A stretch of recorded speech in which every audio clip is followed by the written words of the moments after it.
Welcome back to Preservation Travels with Lane and Kevin here at our Restoration Nation. Today, we're bringing you one of the grandest homes on the Natchez Trace. We're here at Brandon Hall.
Welcome to one of the most beautiful architectural masterpieces that we have here in this area. Natchez, Mississippi is filled with extraordinary homes, but few of them can rival Brandon Hall for its architectural mastery and how intact its original fabric still is. And that starts right here on the front gallery. We have double galleries. Now, something that's really interesting about these double galleries is that the orders of architecture are superimposed, with the lower order, the Ionic columns, being represented here on your front entry and your frontispiece to the front door. Your higher order, the Corinthian columns, we see on the second floor gallery and in the second floor frontispiece. So they've switched up the orders to meet their own taste needs and create their own style here. Well, this is just quintessential Southern architecture. Every single one of the windows that's on a gallery, both first floor and second, are jib windows. Now, what are jib windows? It's very easy. This sash would raise up to about 6 feet high. These two doors swing open, so every window on this gallery can be opened for ingress and egress onto this porch. This gallery would have been an absolutely fundamental living space when the home was built in 1856. So you needed constant access in and out, and we have them surrounding the house on all four sides.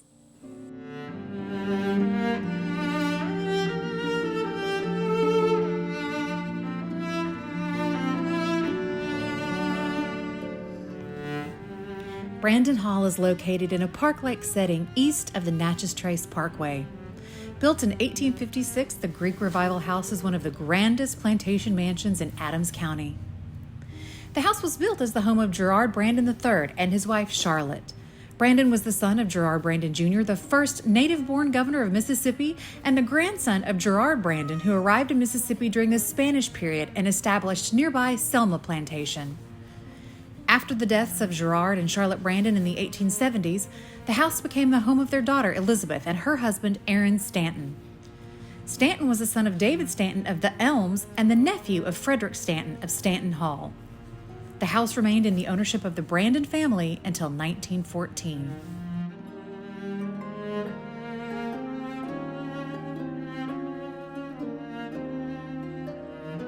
Welcome into the grandeur that is Brandon Hall. I am standing in the longest center hall in Adams County at 62 feet long, almost 20 feet wide. Now, I know many of you are going to scream about the carpet on the floor. You're going to say, why are there carpets? Take up the carpets.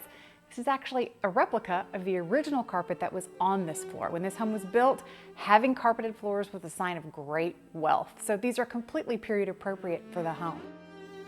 One of the beautiful architectural elements in Brandon Hall is its use of plaster work. In all of the main receiving areas, the plaster work is highly ornate and has a different motif. Here in the entryway, we have egg and dart with a canvas leaf and water leaf.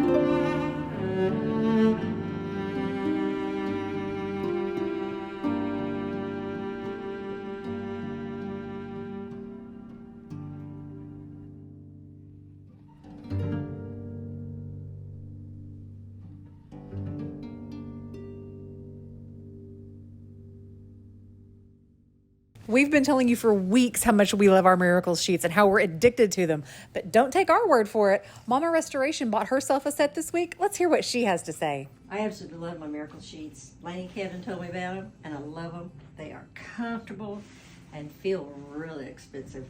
You know, like fancy hotel expensive. And they're cool and wonderful, and I love them. I recommend them 100%. Miracle Made sheets are inspired by NASA and use silver-infused fabrics that are temperature regulating so you can sleep at the perfect temperature all night long. Miracle sheets are self-cleaning. Their sheets are infused with silver that prevent up to 99.7% of bacterial growth, leaving them to stay cleaner and fresh 3 times longer than other sheets. No more gross odors. They're designed for your skin. Stop sleeping on gross bacteria. Bacteria that can clog your pores, cause breakout and acne. Sleep clean with Miracle. Go to trymiracle.com/restore to try Miracle Made sheets today. And whether you're buying them for yourself or as a gift for a loved one, if you order today, you can save over 40%. And if you use our promo code RESTORE at checkout, you'll get 3 free towels and save an extra 20%. Miracle is so confident in their product, it's backed by a 30-day money-back guarantee. So if you aren't 100% satisfied, you'll get a full refund. Upgrade your sleep with Miracle Made. Go to trymiracle.com/restore and use the code RESTORE to claim your 3-piece towel set and save over 40%. Again, that's trymiracle.com/restore to treat yourself. And I mean treat yourself. And thank you to Miracle Made for sponsoring this episode. So here in the center of that 62-foot long center hall that I told you about, we have these absolutely spectacular 11-ish foot pocket doors. These would have been used to separate this huge space if they weren't using the space for entertaining, if they weren't using the space to cool the house. Especially in the winter, you could close these doors and heat only the rooms that you're living in. But in the summertime and for parties, these always would have stayed open.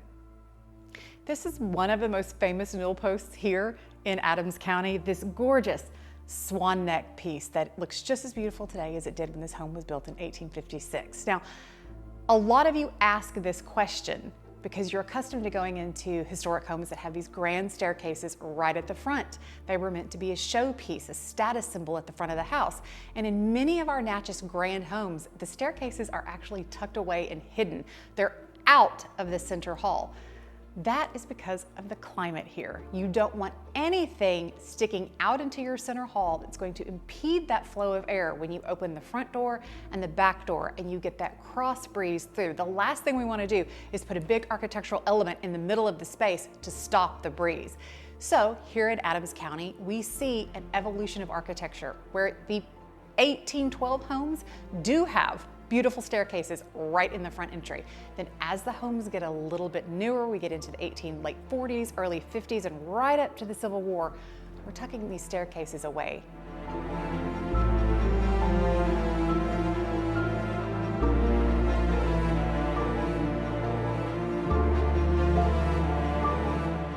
This is one of the few homes that we will show you here on this channel that was actually a working plantation at some point. So we do know there were enslaved workers that would have been here, but unfortunately none of the extant slave dwellings exist. Now, a lot of people think that those slave dwellings were torn down out of a sense of shame. The fact of the matter is that after the American Civil War, the planter class was absolutely financially devastated. Most of them had invested all of their money into Confederate bonds, which were worth less than the paper they were printed on by the end of the war. So when enslaved persons were no longer working on a plantation, there was no need to maintain those dwellings. Most of those dwellings, the materials were stripped and reused to make repairs on the main house that the family still lived in for the next several generations. Here we are in the front parlor, the formal receiving room for Brandon Hall. You can see again, incredibly ornate plasterwork all around the circumference of the room. This pattern is egg and dart with a water lily theme. Absolutely stunning. This marble on this mantelpiece, this is black Egyptian marble. This was de rigueur. You had to have this in your home in the 1850s. It was the height of style. And we see almost every one of our beautiful homes here in Natchez got a little bit of an upgrade during this 1850s period, and they all put these mantelpieces in. Auburn, which we also have a video on that you should go watch, has the same marble on its 2 formal room parlor mantels. but it's a federal period house, so we know that those mantels were removed and replaced with this trendy black marble that we see here in Brandon Hall. Everybody had to keep up with the latest trends even 150 years ago. There are some beautiful and fascinating decorative arts here at Brandon Hall as well. This is one of my favorite pieces. It's a tea table. Tea was so expensive and such a luxury. There was a time which a 1-pound block of tea cost $1,000. So you would want to keep it in something where it would be locked away and safe and also kept fresh. So your tea would have been kept in these containers and you would have pulled this out when you were serving tea to your honored guests.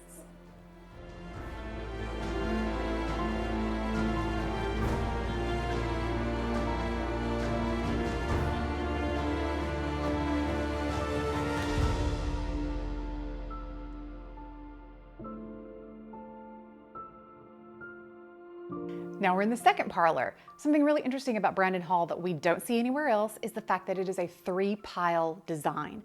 What I mean by that is it is a 3-room deep house. Typically, with this period of architecture, you have a 2-pile. You have a 4/4. This house is 6/6. So it is a monumental home compared to many of the other mansions here in Natchez, Mississippi.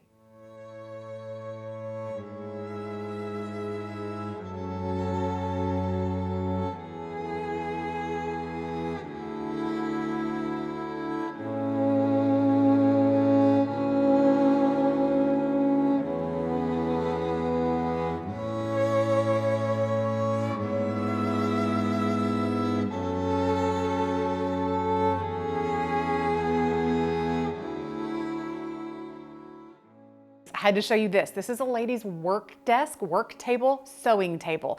So it looks just like an end table, just like something you would place your teacup on, but this bottom drawer opens and you can see this bag hanging from that bottom drawer. That was so that when the lady of the house was doing her needlework, which they would have been doing constantly because the wife of the plantation owner would have been in charge of clothing for everyone on the estate, including the enslaved workers. So it's very unlikely that the lady of the house was ever without sewing in her hand of some kind. But let's say a visitor arrives. What do you do with your pile of mess that you have out to do your mending and sewing?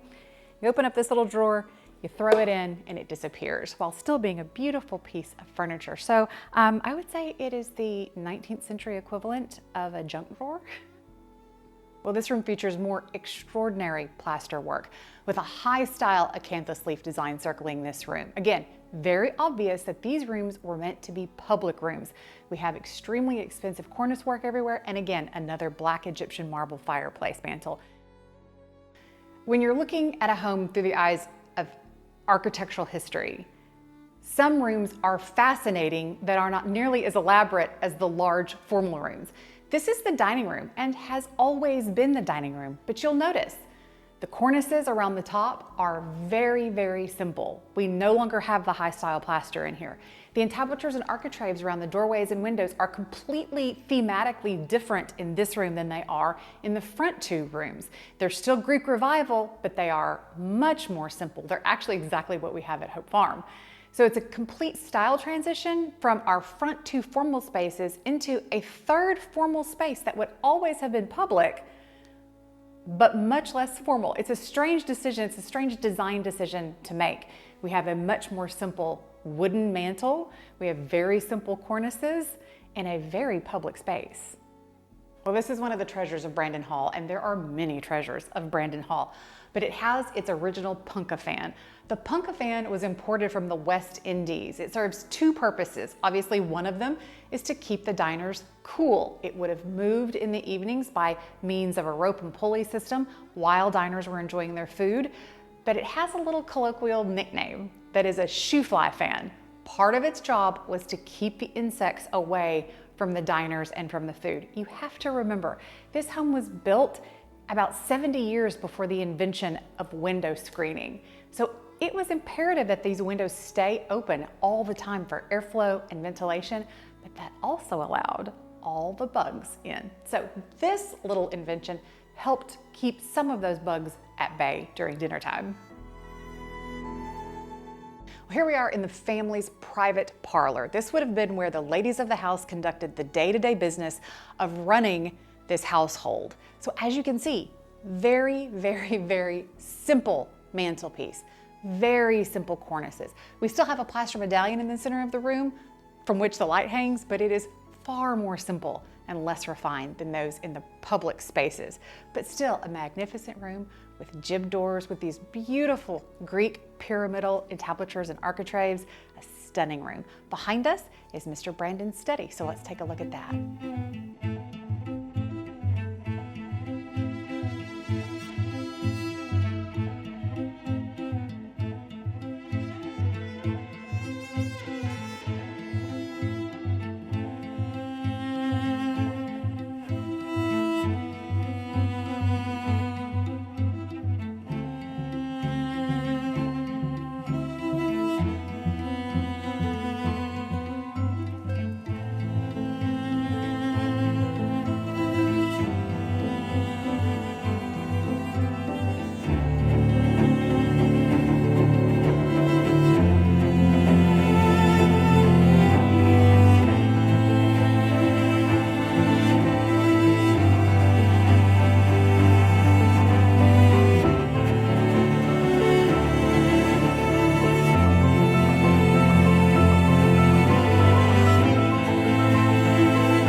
Here we are on the second floor gallery at Brandon Hall, and as you can see, this center hall has almost the same proportion, depth and width of the downstairs center hall. It is a magnificent space.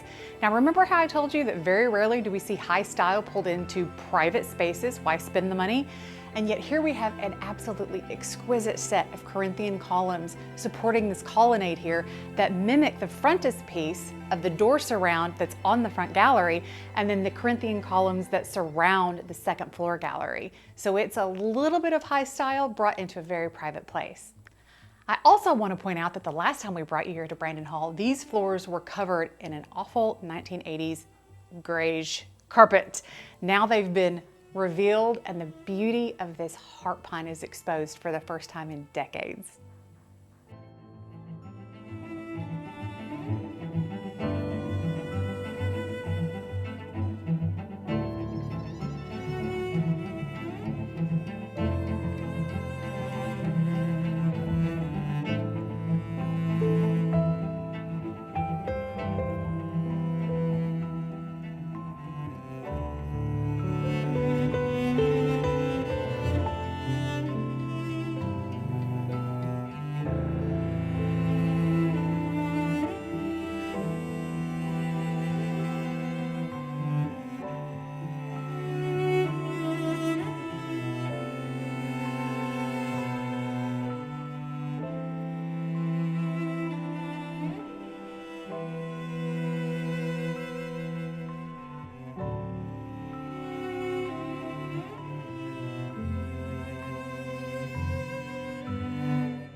Well, we hope you've enjoyed this look inside of one of Mississippi's grandest and finest homes. Now, we want to remind you that we are not realtors. We don't represent this property. We don't guarantee it in any way, and we make no promises about it.